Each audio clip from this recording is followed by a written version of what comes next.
चलो देखो एक्सरसाइज 6 उदाहरण नंबर 14। देखो क्या बोल रहा है कि एक आयत ए बी सी डी है।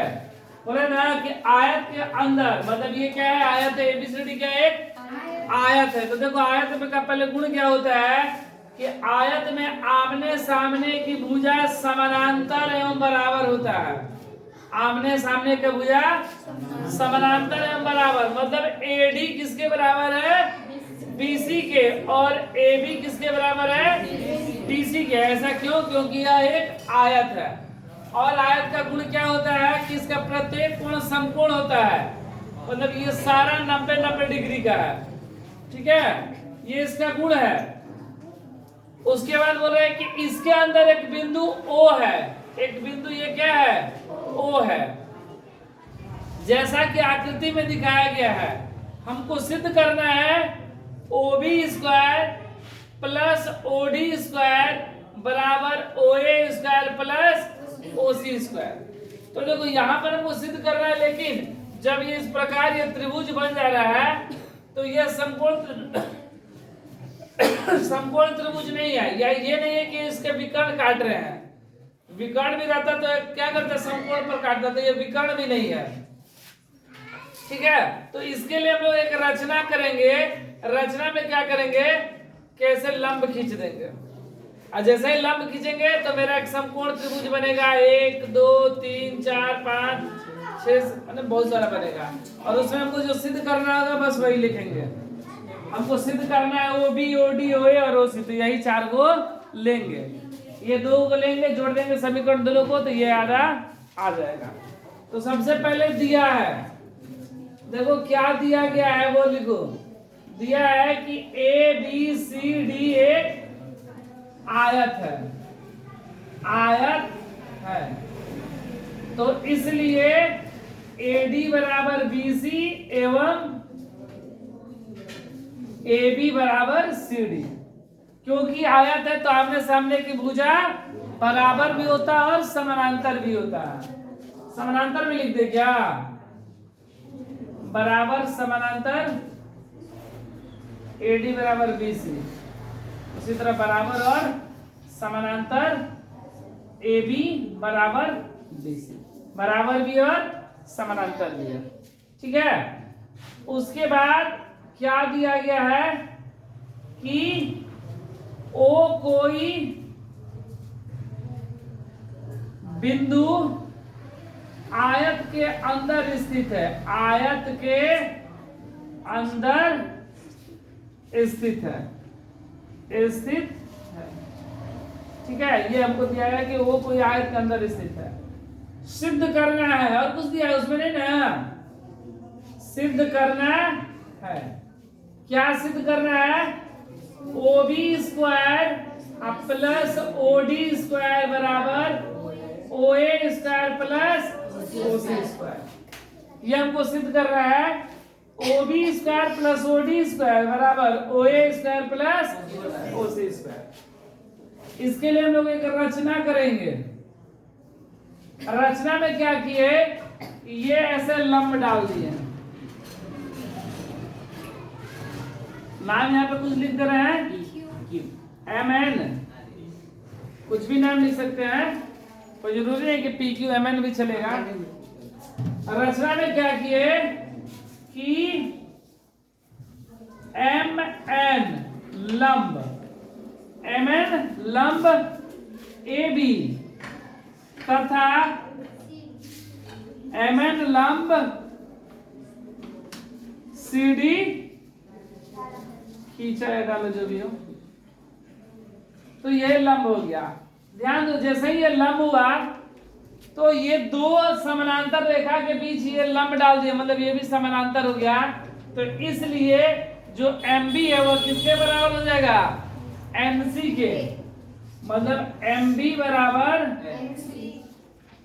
NC तथा उसी तरह MA बराबर ND।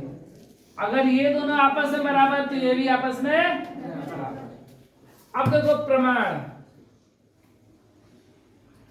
हमको क्या लाना है, हमको लाना है OB स्क्वायर। ठीक है, जो लाना उसी तरह, नहीं तो इसमें बहुत सारा समकोण त्रिभुज है। देखो कौन कौन सा, 1 2 3 4 चार को समकोण त्रिभुज है, लेकिन हमको जिसका जरूरत है उसी को लिखेंगे। हमको जरूरत क्या चीज का है? ओबी का। तो ओबी कहां पर है? यहां पर है, ये एक समकोण त्रिभुज में, ठीक है। तो समकोण त्रिभुज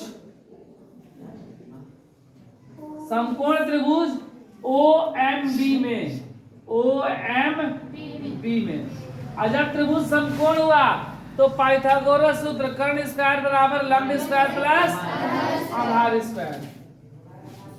कर्ण स्क्वायर बराबर लंब स्क्वायर प्लस आधार स्क्वायर। कर्ण मेरा कितना? ये ना कर्ण ओबी ना,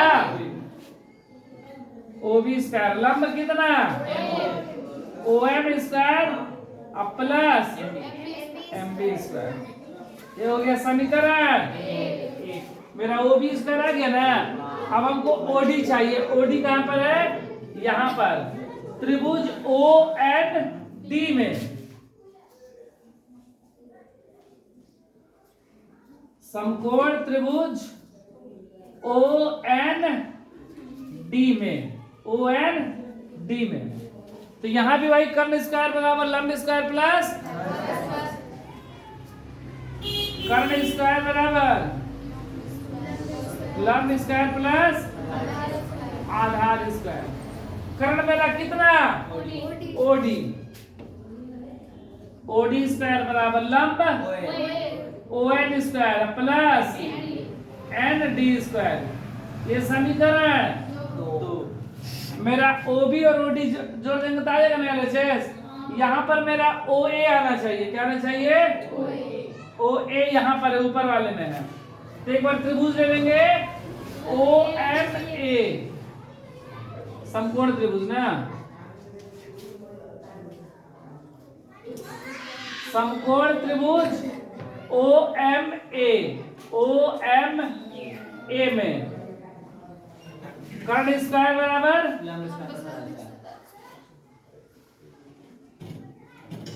लंब स्क्वायर प्लस आधार स्क्वायर। कर्ण मेरा कितना? OA। लंब कितना? OM plus MB square.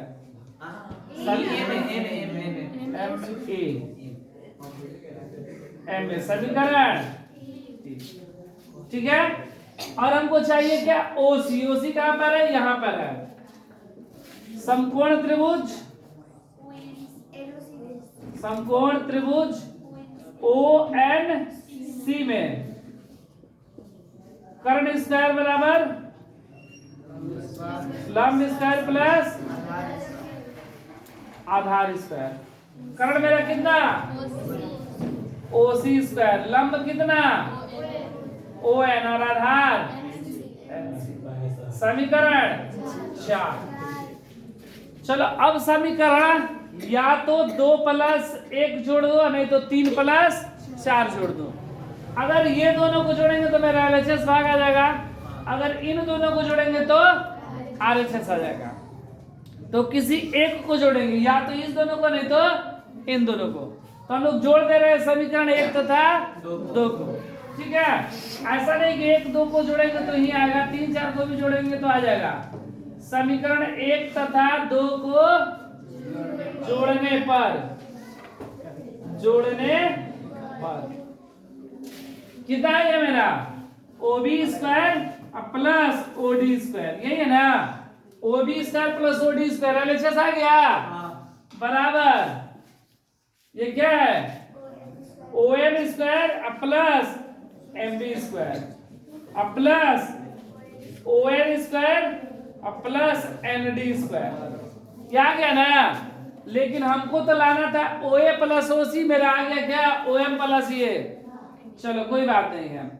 अब देखो हमको OA लाना है। OA को क्या लिख सकेंगे? OM plus MA। OM तो है ना, OM है ना। और MA है इधर कहीं? नहीं है, नहीं ना है।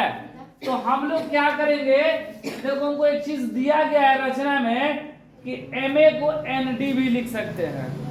तो जहां पर ND है वहां पर हम लोग ए लिख देंगे। चलो वही काम करेंगे। देखो O B square plus O D square बराबर ओ एम स्क्वायर प्लस क्या है एम ए ना, एम ए आना चाहिए और एम ए को क्या लिखेंगे एन डी। तो इस एन डी को फिलहाल हम लोग यहाँ पर लिख दे रहे हैं, अभी कोई परिवर्तन नहीं है। इस एन डी को यहाँ पर क्या लिख दे, यहाँ पर एन डी और यहाँ पर क्या बचा plus O N square plus M B square. देखो ये वाला यहाँ पर लिख दिया और ये वाला यहाँ पर, ठीक है ना। अब देखो O B square plus O D square बराबर O M square plus N D को क्या लिखेंगे एम ए का स्क्वायर लिख देंगे प्लस ओ एन स्क्वायर और एम बी को क्या लिख सकते हैं एन सी स्क्वायर। यहां पर कारण लिख देना एम ए बराबर एन डी और एम बी बराबर एन सी रचना से, ठीक है।